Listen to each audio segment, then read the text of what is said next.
What do we got? We get the Knob Creek Kentucky Straight Bourbon. 9-year-old whiskey. This is their small batch. Comes in at 100 proof, so 50% ABV. Now, I know we reviewed this at some point. You reviewed this a very, very long time ago. How long ago? 2010. Wow. I didn't realize you were reviewing stuff in 2010. Wow. It doesn't seem like we've been doing this. We started in 2010? Apparently. Holy crap. So a dozen years. We're 12 years in. It's the baker's dozen. There we go. Is that 13? That's 13. All right, next year. Yeah. I go way back with this one. I don't know exactly when this line of whiskeys from Jim Beam started. It was the Knob Creek and the Bookers and the Basil Hayden's, and there might be one or two others. But this was the first one I tried. And I remember liking it. Really, really liking it. Oh. You know, it was like one of the first like high-proof bourbons that I ever had. Because most of the stuff was like, you know, the standard issue. Old Granddad and Maker's Mark and all that stuff. And then this came out. Whiskey with a 5. And it was like, yowza. Well, before I knew what Whiskey with a 5 was. Yeah. Before I knew.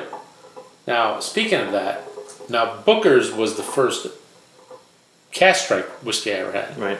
Remember that? Knocked my socks off. But I never turned back. Never turned back. So the little bit we have though here, when it comes to making Knob Creek Bourbon, there's a lot of waiting, but hardly any sitting around. While each barrel patiently ages in white oak, our distillers continue to raise the standards, fulfilling their commitment to full flavor.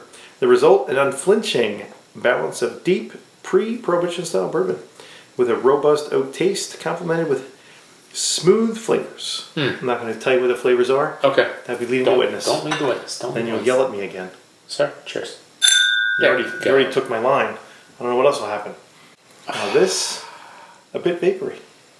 A little bit, but not too bad.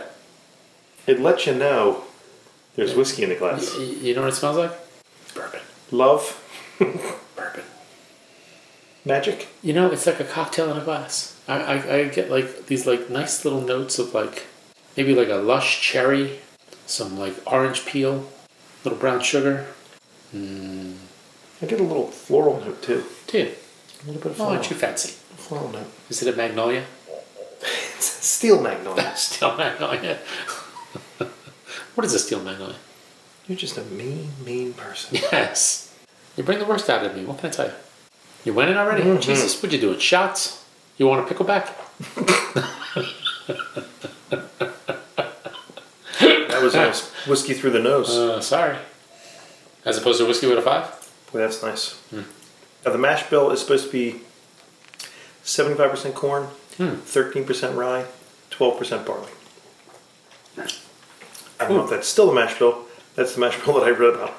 Okay. That is a lot of heat, a good bit of sweetness, rounded out with a bunch of other neat flavors. Oh, it's kind of nice. That's nice. It's a little bit tank, nice. little drying, right? A little bit drying on the palate.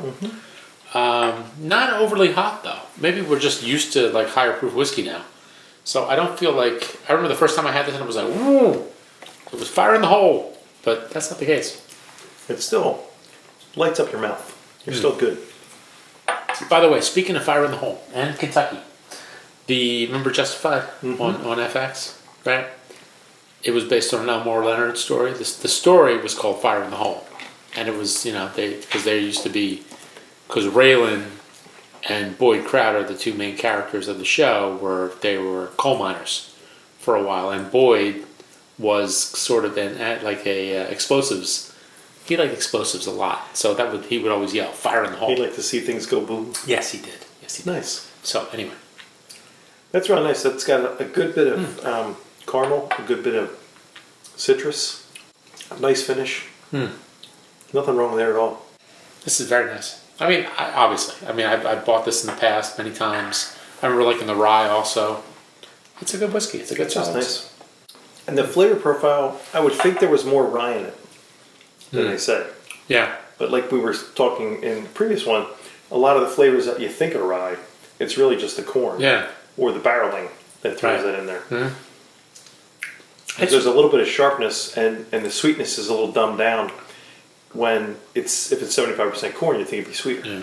It's got a really nice balance too. Yeah. I mean, it's just got a nice roundness. It's an easy, for 50 proof, it's not that bad. Now granted, remember, I've always likened this to like working out. So we're like, you know, we're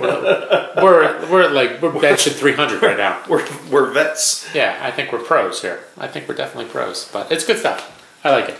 I go 89. Yeah, this is like a go-to. I'd say this is 90 for me. Yeah, it's a go-to. That's a nice one. This is a go-to. It's just a real nice one. You know, it's like when all else fails, when there's nothing else behind the bar, get a Knob Creek. A Knob Creek. You'll be satisfied. I think you're right. So it was good. So, sir, thank you for sharing. Cheers. Ooh, gentle. There you go. Better. Cheers.